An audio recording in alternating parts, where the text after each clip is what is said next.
Il y a pratiquement une semaine, ou peut-être moins ou plus, je ne sais plus, je vous avais dit que du 1er au 3 septembre, aujourd'hui nous sommes au 4 septembre, je vous avais dit que du 1er au 3 septembre, tous ceux qui sont dans la région du Béquet, c'est-à-dire Boaké et autres, vous auriez pu voir des aéronefs, c'est-à-dire des appareils volants en train de faire des tournées dans le ciel. C'était un entraînement entre les armées françaises et ivoiriennes.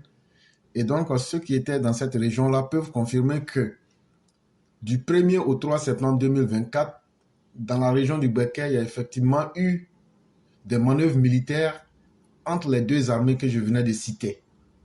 Et donc, ça s'est très bien passé. Et donc, après ces opérations qui étaient constituées d'entraînement, et il faut savoir qu'avant la séance d'entraînement que vous avez connue entre le 1er et le 3 septembre 2024, en juin 2024, il y avait aussi eu un autre entraînement, mais qui avait pour objectif essentiellement de s'assurer de la conformité de la base aérienne de Boaké à son contrat opérationnel dédié à l'aviation de combat, en plus de renforcer les aptitudes opérationnelles des pilotes ivoiriens sur les nouvelles acquisitions. En français simple, ça veut dire la base militaire de l'aviation de l'armée ivoirienne qui est à Boaké là. Il fallait s'assurer que cette base-là répond à toutes les normes parce que les armes que nous venons d'avoir sont très sophistiquées, sont très modernes. Non seulement il fallait s'assurer que la base aérienne de Boaké peut fonctionner avec toute cette nouvelle technologie et que cette base-là est en conformité avec les appareils de haut niveau très sophistiqués qu'on vient d'avoir. Ce sont des avions de combat. Mais aussi, on a profité pour essayer de renforcer les capacités de ceux-mêmes qui pilotent les appareils ivoiriens. Et donc, il fallait tester tout ça. Et donc, lorsque l'opération s'est réalisée, je parle maintenant de la toute dernière qui s'est réalisée entre le 1er et le 3 septembre, c'est-à-dire c'est hier, c'est fini. Les deux états-majors ont fait un communiqué. C'est-à-dire l'état-major français ainsi que l'état-major de la Côte d'Ivoire ont eu à faire un communiqué. Et c'est le bureau d'information et de presse des armées de Côte d'Ivoire qui a fait sortir la conclusion que nous sommes en train de vous lire en ce moment. Satisfaction totale des deux états-majors au terme de 72 heures d'interception, d'interdiction, mais également patrouille conjointe et contrôle d'espace aérien. Pour l'état-major ivoirien, le contrat opérationnel est simple. Assurer l'intégrité de l'espace ivoirien et en préserver l'intégrité. Les deux états-majors, sans complaisance et sans état d'âme, sont convenus que ces entraînements ont été une satisfaction totale. Une satisfaction totale parce qu'aujourd'hui, ils ont pu se rendre compte que l'armée de l'air de la Côte d'Ivoire, dans ses missions, elle a la capacité d'assurer l'ensemble du territoire ivoirien. Je parle de l'espace aérien, bien sûr, puisque l'armée de terre existe pour la terre. Mais en plus de cela, l'armée ivoirienne a les capacités de préserver l'inviolabilité de son espace aérien. Ça veut dire quoi? Il n'y a pas de garçon qui peut prendre quoi que ce soit pour rentrer dans le ciel ivoirien. Moi, ce que je dis là, ce n'est pas moi. Hein. Ne vous fâchez pas contre moi. Moi, je ne fais qu'expliquer en français simple parce que nous, on n'est pas à l'école. Ce que les grands types disent là, nous, on explique en français simple. Donc, ce n'est pas moi. Si moi, j'explique et puis tout le monde comprend là, ce n'est pas ma faute. C'est la faute à la vérité. Donc là, il n'y a pas de garçon qui peut rentrer avec un appareil volant sur le ciel, dans le ciel ivoirien et que l'armée ivoirienne ne soit pas capable aujourd'hui de les réduire en poussière. Non seulement l'entièreté, la totalité de l'espace aérien est assurée, mais il n'y a pas quelqu'un qui peut s'amuser à apporter quoi que ce soit. C'est une mission que l'armée de l'air de Côte d'Ivoire assure au quotidien et qui exige de disposer de pilotes aguerris à l'aviation de combat en totale interaction avec les autres moyens de protection du ciel. Et donc, ce n'est pas une mission qui est facile. Souvenez-vous qu'à l'époque des Gbagbo, c'était des Biélorusses qu'on partait louer à des sommes énormes pour conduire quelques aéronefs. Mais regardez, celui qu'on disait qu'il allait vendre la Côte d'Ivoire, le président Ouattara, ce sont des Ivoiriens aujourd'hui pour la plupart. Je ne sais pas s'il faut donner le nom. Bon, il y avait une centaine au moins. Qui ont participé à ce combat-là. Je ne vais pas donner les détails dans un certain niveau. Mais on reste dans le global. Mais comme pour vous dire qu'aujourd'hui, là, notre armée de l'air est étoffée. Ça veut dire on en a de toutes les catégories aujourd'hui. Et ça rassure toute la Côte d'Ivoire et ça démontre encore la détermination des autorités à diversifier, à multiplier les capacités de l'armée ivoirienne. Et c'est très important aujourd'hui. Parce qu'aujourd'hui, toutes les guerres se gagnent d'abord dans le ciel, mais la guerre se passe à terre. Mais toutes les guerres se gagnent dans le ciel, et c'est le résultat qu'on voit à terre. Quand tu as une armée de l'air efficace, tu gagnes la guerre forcément. Tout le sens de cet exercice conduit dans le cadre d'un partenariat militaire opérationnel avec une armée disposant d'une expertise avérée dans ce domaine.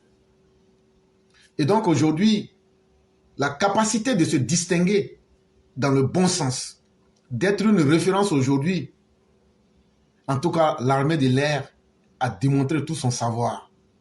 Et ce n'est pas étonnant quand on voit aujourd'hui l'ONU demander la participation des armées ivoiriennes dans tous les conflits, presque partout dans le monde.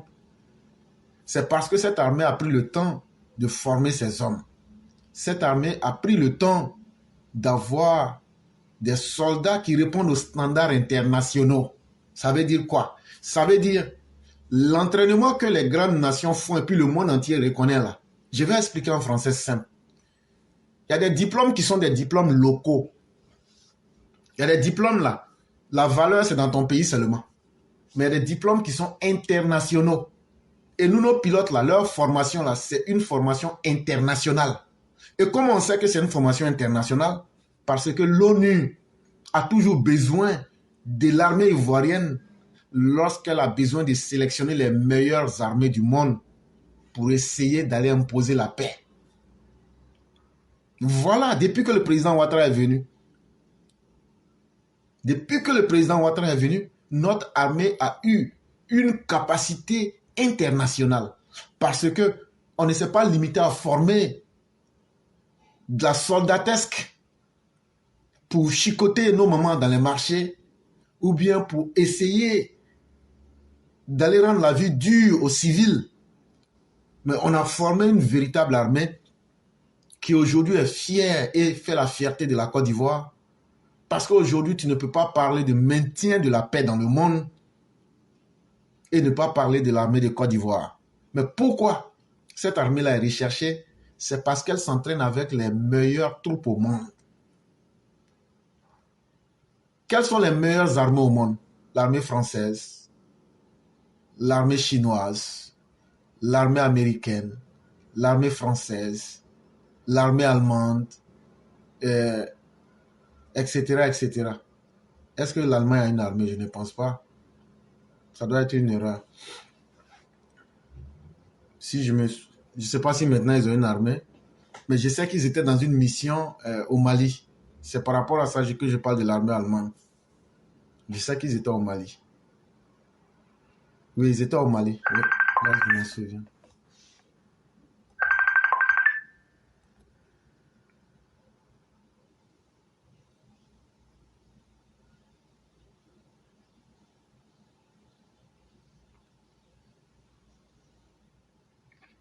Allô?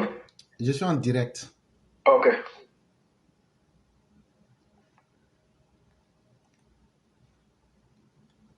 Effectivement, parce que lorsqu'il y a eu le problème des 49, l'armée allemande a eu à produire un communiqué. Et donc, l'armée ivoirienne fait des entraînements avec toutes ses armées dans le monde. Mais en vérité, c'est ce qu'on publie et ce que l'on voudrait faire savoir au grand public, c'est ce qui est montré à tous. Sinon, l'armée ivoirienne mène d'autres niveaux d'entraînement qui sont plus élevés que tout ça. Et vous allez me demander, mais comment? Mais c'est simple. Il suffit de prendre des éléments de notre armée, d'aller les former là-bas. On n'a pas besoin de faire du spectaculaire. Il suffit de prendre des soldats, on les incorpore dans les grandes armées du monde pour les former. C'est fini. Parce qu'on a diversifié nos partenaires. On a diversifié la capacité des armements que nous avons. Et donc, tu ne peux pas payer des armements. Et dans l'accompagnement, il faut former les hommes pour cela. Et bizarrement, pour ce que beaucoup ne savent pas, c'est ce qui fait qu'aujourd'hui, dans les plus grandes écoles militaires du monde, vous trouvez des instructeurs ivoiriens. Ça veut dire, dans les plus grandes armées du monde, là, vous retrouvez des Ivoiriens et ils forment encore les gens de ces pays-là.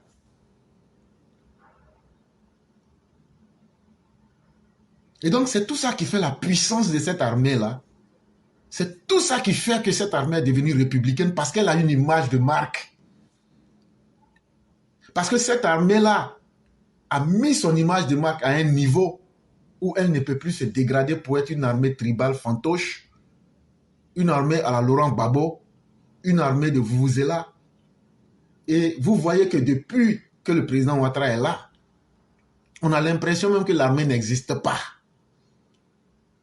Sauf que quand on les voit peut-être faire les défilés de 7 août, ou bien quand on fait quelques opérations militaires, mais c'est ça qui nous rappelle que cette armée-là a déjà pris notre dimension. Et c'est avec ça que des soldats fantoches, des États sahéliens veulent s'amuser. Vous n'imaginez pas que vous êtes en train de vous jeter dans la gueule du lion.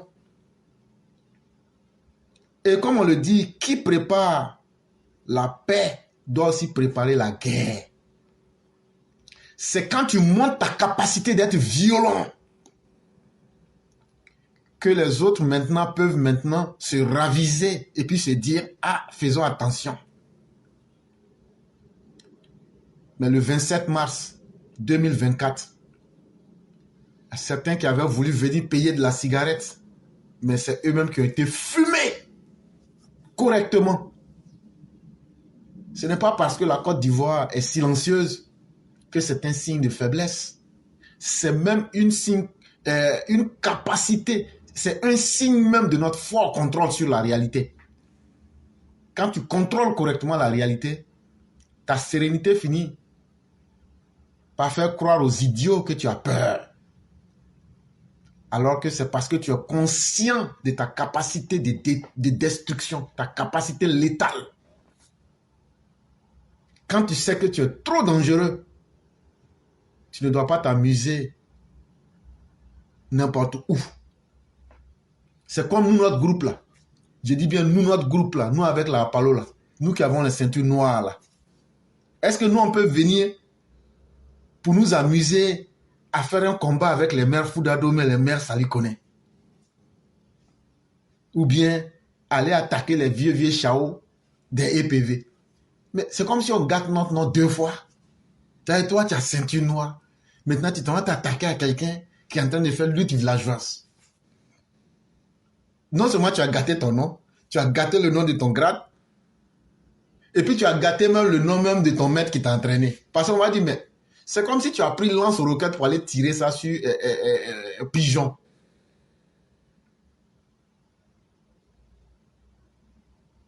Et donc, pour vous dire que les armées ne se valent pas. Les armées ne se valent pas. Quand ce sont des mercenaires russes d'Africa Corps qu'on appelait Wagner qui viennent entraîner l'armée du Mali, est-ce qu'un mercenaire peut réellement vendre son service? Est-ce qu'un mercenaire peut réellement vendre son service Parce que s'il donne ce qu'il a de meilleur, mais il n'est plus rien. Il n'est plus rien. Et donc, il faut que le mercenaire fasse du double jeu. Pour que la guerre dure, pour que lui puisse profiter. Parce que s'il n'y a pas le désordre, lui n'est pas payé. Alors que nous créons une armée qui peut imposer la paix. Et non seulement nous imposons la paix en Côte d'Ivoire chez nous, c'est ce qui nous permet même d'être utilisés pour imposer la paix dans certains pays misérables comme le Mali et autres. Donc les qualités de nos armées ne sont même pas les mêmes. Ainsi, les opérations de protection d'avions au sol, les patrouilles aériennes avec les tireurs embarqués, le ravitaillement en vol et l'interception, entre autres, ont permis aux participants de posséder les dernières avancées tactiques.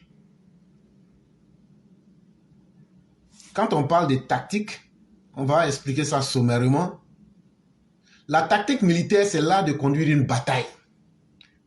Ça veut dire la stratégie, la technique que tu prends pour mener un combat, pour faire un combat. C'est ça qu'on appelle la tactique. Mais dans la tactique, il faut avoir les différentes armes. Comme par exemple l'infanterie, comme l'armée blindée, la cavalerie, l'artillerie, le génie, et puis l'aviation et autres. Et quand tu arrives à déployer tout ça et à combiner leurs actions sur le terrain pour avoir un effet maximum sur l'ennemi, c'est ça qu'on appelle tactique. En français simple encore, ça veut dire une armée en vrai là. Tu traces un plan. Quand tu as fini de tracer ton plan là, comment tu vas ensommer l'ennemi là? Tu mets toutes tes armes en place comme un jeu d'échecs. Quand tu as bien placé là, maintenant là, tu essaies de dire comment je vais faire. Quand je vais frapper là, c'est un coup KO. Et donc là, quand tu lances, l'effet sur l'ennemi est au maximum. Et donc ça fait que tu es efficace. Et comme disait Sun Tzu, dans toute guerre, c'est comment avoir un effet maximum pour réduire les pertes de son côté, mais faire le plus grand nombre de mal du côté ennemi. Dans l'art de la guerre. Et donc c'est à ce niveau-là aujourd'hui que l'armée ivoirienne est. Non seulement elle a les capacités de s'affirmer,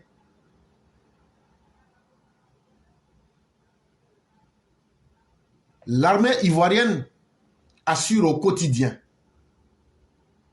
des missions qui exigent de disposer des pilotes aguerris à l'aviation de combat, en totale interaction avec les moyens de protection du ciel. Ça, c'est simple. Et c'est pourquoi nous entraînons nos pilotes. Non seulement pour qu'ils aient les dernières technologies, mais on ne peut pas les laisser comme ça pour dire, comme vous avez déjà fait l'entraînement, c'est suffisant, on va attendre le jour de la guerre. Chaque fois, il y aura beaucoup de ces entraînements-là pour qu'ils soient encore plus aguerris pour protéger les Ivoiriens. Et c'est ça qu'on appelle un vrai président. Un président qui sait qu'il a une responsabilité vis-à-vis de ceux qui lui ont donné le vote. Pas un président vaurien qui vient dire « j'ai vu les ennemis, mais j'ai appelé les Français, mais ils disent « ne viennent pas ». Et après, cette même personne va se cacher pour prendre des mercenaires sud-africains, des mercenaires biélorusses, des mercenaires du Lima FS, des mercenaires libériens, des mercenaires togolais, des mercenaires ghanéens, des mercenaires angolais. Ça s'appelait Laurent Gbagbo. Les chefs des composantes aires des deux armées présents pour l'occasion ont parcouru l'ensemble des points clés de la manœuvre depuis le centre de contrôle d'Abidjan avant d'embarquer pour le théâtre des opérations à Bouaké. Donc, les deux chefs des armées de l'air de la France et puis de la Côte d'Ivoire sont restés depuis Abidjan.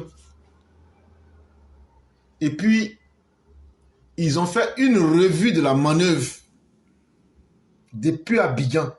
Parce qu'il y a un autre centre à Abidjan là-bas pour commander toutes les opérations à partir du territoire ivoirien. C'est quand ils ont fini de tout peaufiner à Abidjan, là. Ils sont partis maintenant physiquement sur le terrain. Ça veut dire, on peut rester partout en Côte d'Ivoire aujourd'hui, là, commander des opérations dans toute la sous-région ouest africaine. En cours de vol, ils ont pu apprécier le déroulement d'une opération d'interdiction aérienne, leurs avions servant d'objectif pour les avions intercepteurs. Et donc, dans une simulation, ils ont demandé à l'armée ivoirienne, il y a une aviation ennemie, il y a un avion ennemi qui veut rentrer sur le sol ivoirien. Maintenant, vos deux grands patrons là, le chef de l'armée de l'air de France et puis le chef de l'armée de l'air de Côte d'Ivoire, c'est eux qui étaient les ennemis. Et puis, ils veulent violer l'espace ivoirien. On dit maintenant là, arrangez-vous pour les bloquer.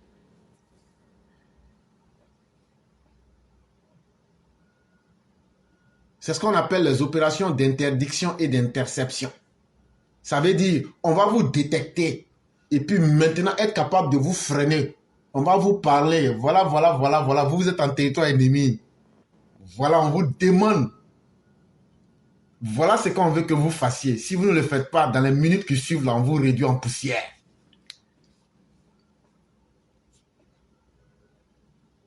Et c'est avec leur grand patron des deux armées qu'ils ont fait ça. Est-ce que là, on peut demander preuve encore plus que ça? Puisque c'est l'avion même des patrons dans lequel les grands patrons étaient là. C'est ça qui était l'avion ennemi. Est-ce que toi, tu es simple soldat ou même pilote, tu peux t'amuser à faire amusement dans ça? Donc ne pensez pas que c'est un amusement, que c'est de la camaraderie. Hein? Vous pensez que quand on soulève un avion militaire, là, le carburant seul là, par heure, là, c'est beaucoup de millions. Hein? Ces entraînements-là coûtent cher. Ne pensez pas que c'est de l'amusement. Ce sont des entraînements très réels. Ce qui se passe dans ces entraînements, c'est la même chose comme si on était sur un front de guerre.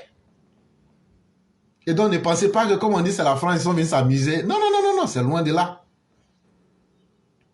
Donc, les conclusions qui en ressortent, il était important qu'on vienne vous dire ce qui s'est passé. En définitive, la deuxième manœuvre aérienne conjointe FACI-Armée française, qui a rassemblé une centaine de pilotes, personnel de soutien et personnel de planification, ressentent de plus en plus la base aérienne de Bouaké au cœur du dispositif de coercition aérienne des armées, des forces armées de la Côte d'Ivoire. Ça veut dire, pour vous donner la conclusion, l'entraînement que l'armée ivoirienne a eu à faire avec l'armée française, là, il y a eu au moins une centaine de pilotes. Il y a du personnel de soutien. Les pilotes, là, ça, c'est ceux qui conduisent l'avion. Personnel de soutien, là. Un avion, là, quand ça doit s'élever, là, il faut qu'on guide l'avion. Et donc, là, depuis le sol jusque l'avion en l'air, ceux qui, par exemple, doivent placer le matériel, les bombes, tout ce qu'il faut, voilà, pour simplifier, c'est eux qu'on appelle les personnels de soutien. Maintenant, il y a le personnel de planification, ceux qui font les plans et les stratégies. Et ça, on voulait tester réellement la base aérienne de Bouaké pour mettre cette base-là au cœur du dispositif de coercition aérienne des forces armées de Côte d'Ivoire. Ça veut dire la base aérienne de Côte d'Ivoire devient un centre qui peut imposer le respect. La coercition, c'est imposer la force dans les airs. Et aujourd'hui, la base aérienne de Bouaké répond à tous ces critères-là. Ce n'est plus le vieux Alpha Jet qui était là. Ça, c'est périmé. Ce sont des armements modernes. Bon, on ne nous a pas autorisé à vous montrer les images, mais on a vu des avions qui étonnent quand même. Qui étonnent. Si vous imaginez que la Côte d'Ivoire a ce genre d'appareil, ça vous étonnerait. Mais on les a. Et on n'est pas encore fini avec ça. On n'a pas encore fini avec ça. C'est la marine encore qui nous dit, si tu finis, il faut venir. Je dis à quoi encore? Nous, on n'aime pas l'eau, nous, on n'est pas aquatique. Nous, on n'est pas aquaman. Ils disent, non, non, non, non, non, on a payé un petit truc là, on veut vous montrer. Il dit, mais c'est quoi encore? Il dit, viens. Donc moi aussi, je suis viens. Quand je suis viens, il dit, il faut regarder. Quand je regarde là, je vois quelque chose, ça ressemble à Akpani. J'ai vu quelque chose, là, ça ressemble à chauve-souris. C'est là, il y a un monsieur là. Moi, je ne le connais pas. Il me dit, c'est ça on appelle le Orbiter 4. Ça veut dire Orbiter 4. Il dit, c'est Akpani, vous êtes allé payer. Et puis maintenant, vous l'avez. Je dis, donc c'est notre argent, vous prenez pour aller payer chauve-souris géante. Alors qu'il y a des chauves-souris géantes dans mon village. Souvent, on fait sauce graine avec d'autres.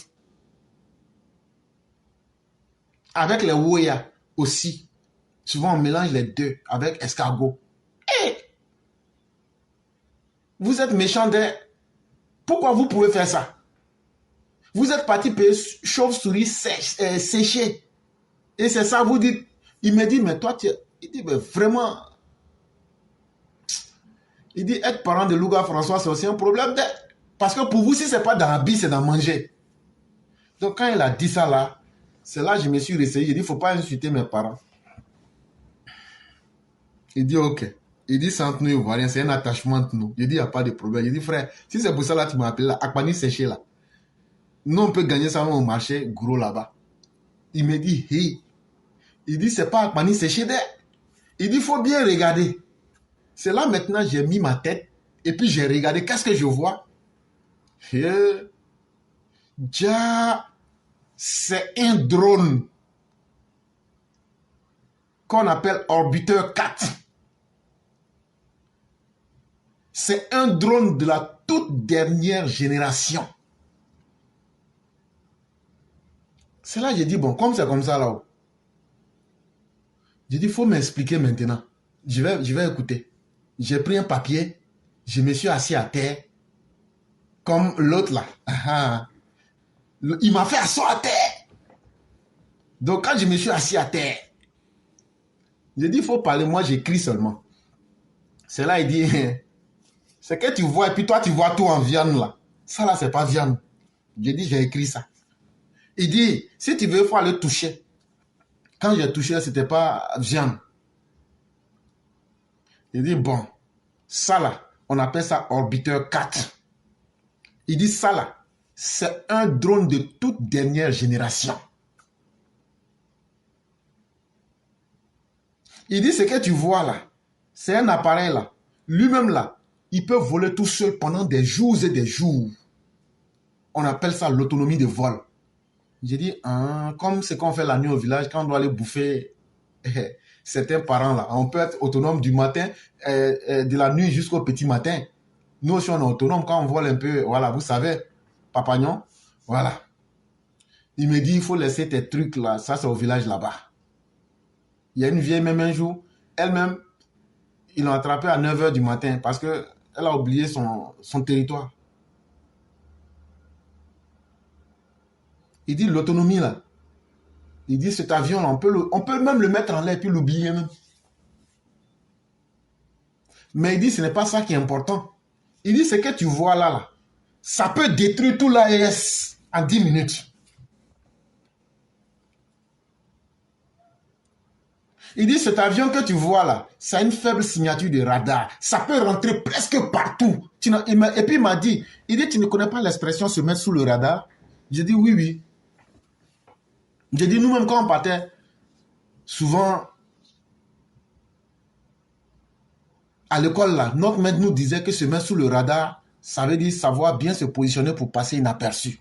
Il dit voilà. Il dit cet avion là, à partir des signaux radar, des signatures radar là, cet avion là même peut s'adapter et puis les dévier. Donc ça peut rentrer partout et frapper toutes les cibles. J'ai dit, mais comment?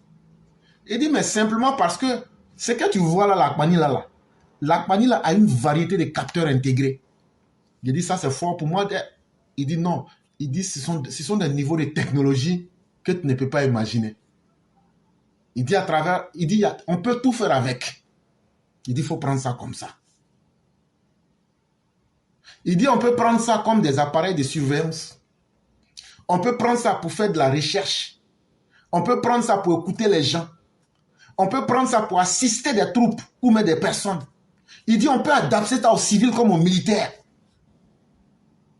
Il dit, on peut prendre ça pour suivre des objectifs. Il dit, on peut prendre ça pour faire aussi de la guerre électronique. J'ai dit, hein? Ça là. C'est là même, il est venu encore. Il dit, il faut laisser. C'est échantillon, t'as montré là. J'ai dit, hein? Il dit, c'est échantillon, t'as montré là. Il dit, ce que tu vois là. Il peut frapper des cibles avec des lasers. Guerre électronique.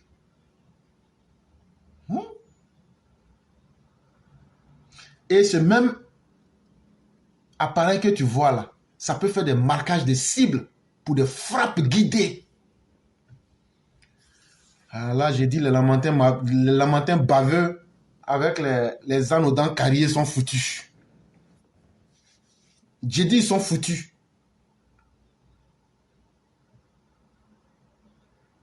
Et cet appareil peut opérer de manière autonome, discrète, pendant des jours.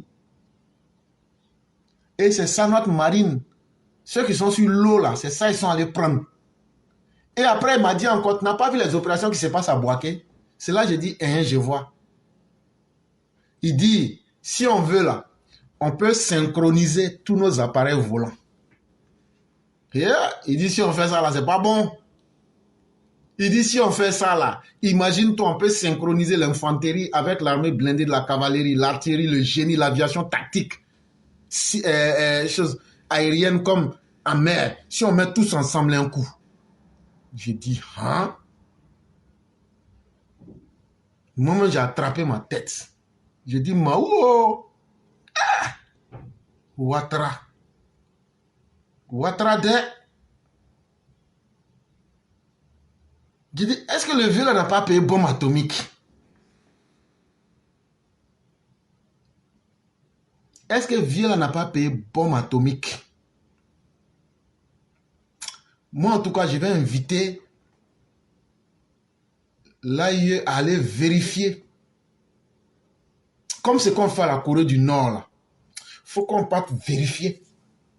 Si Vieux n'a pas payé bombe nucléaire, tu vas faire quoi avec ça? Vieux, tu vas faire quoi avec ça? Tellement tu aimes protéger les Ivoiriens. Hé, vieux, moi je vais te dire la vérité aujourd'hui. On ne mange pas Orbiter 4. On ne mange pas avion. On ne mange pas char. On ne mange pas armée.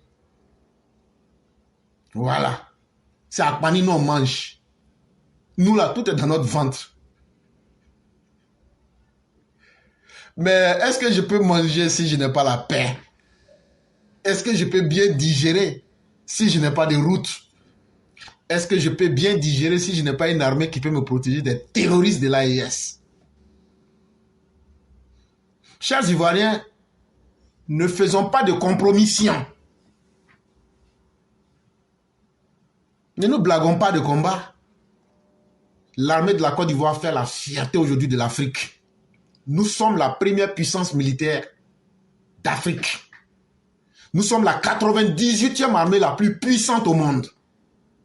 Et nous sommes la deuxième armée la plus puissante de la CEDEAO. Voici ce que la Côte d'Ivoire du docteur président Alassane Ouattara est. Mais c'est le travail de certaines personnes, des gens extrêmement intelligents, qui ont mis au cœur de leur système la protection des Ivoiriens. La vie de chaque citoyen ivoirien vaut mieux que de l'or. Vaut mieux même que ce que personne ne peut penser.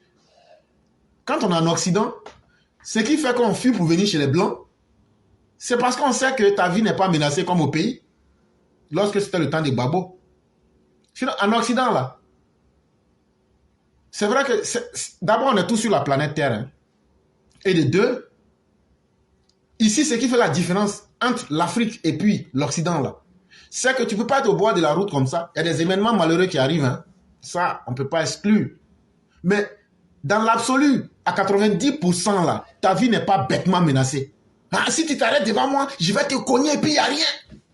Comme ce qui s'est passé hier à la Riviera. Il y a une dame qui a cogné 5 personnes, un mort sur place. Mais ça ne va pas aller quelque part parce que tout ça là, on va aller prendre un poulet pour demander pardon. C'est fini. C'est en Afrique qu'on voit, on prend un poulet pour demander pardon pour remplacer une vie. Même. Et donc cette sécurité que ta vie, même s'il n'y a pas de garantie absolue, mais cette sécurité que ta vie là, au moins là, tu ne vas pas la perdre bêtement. Et même si tu la perdais là, il y a un minimum de droits là. C'est ce qui fait que l'Occident est plus garanti que l'Afrique. Et donc, c'est ça que le président Ouattara, quand il était venu aux États-Unis, puis il était chauffeur de taxi, il était collègue des comment on appelle, des cyclones et autres là. C'est tout ça là, il a vu. Et c'est ça on appelle quelqu'un qui allait dans le pays des Blancs. Quelqu'un qui allait dans le pays des Blancs. Ce qu'il a vu là, il est venu, il a fait ça chez lui. Les Ivoiriens ne se sont jamais sentis autant en paix que sous le régime du docteur président Ouattara.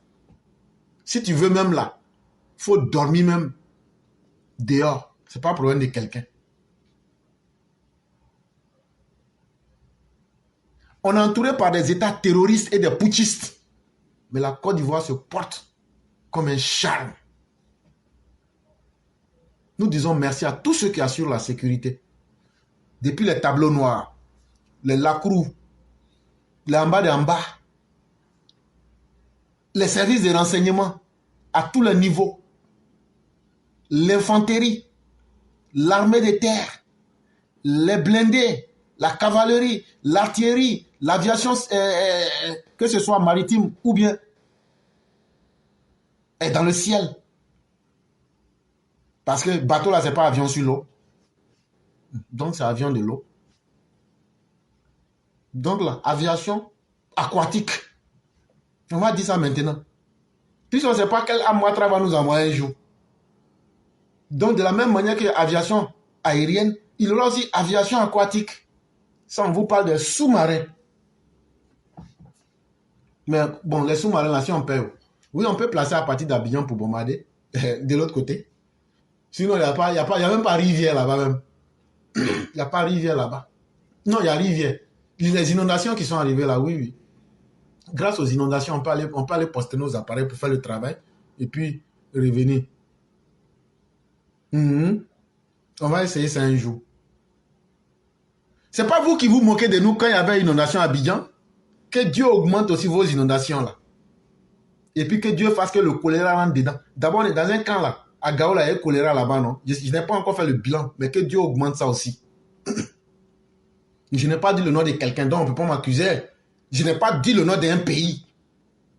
Je n'ai pas dit le nom d'un pays. On peut dire que je suis une mauvaise âme, ça c'est vrai. Mais est-ce que j'ai dit le nom d'un pays? J'ai dit qu'il y a une inondation quelque part. J'ai dit que je souhaite que ce soit la fête là-bas. Mais je n'ai pas dit le nom de... toute ressemblance n'est que pure affabulation. Si ce que j'ai dit là, toi tu penses à des pays là, c'est une imagination. Mais encore, pour me condamner, faudrait-il que je donne leur nom. Mais je ne donnerai pas. Mais vous savez de quoi je parle et moi-même je sais de quoi je parle.